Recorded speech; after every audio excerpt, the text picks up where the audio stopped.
यहाँ बसेर मजाले सुन्तला यसरी खानुपर्छ है, यसरी टिपेर बोक्रासँगै होइन, फेरि पोलेर यसरी यो निकालेर खानुपर्छ।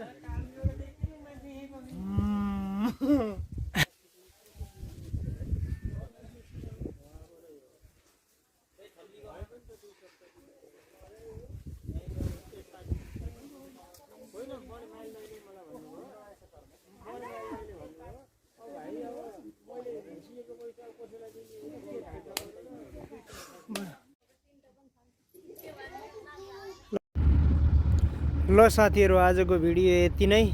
आज 60 क्यारेट टिपिएछ सुन्तला। ल अर्को भिडियोमा भेटौँ।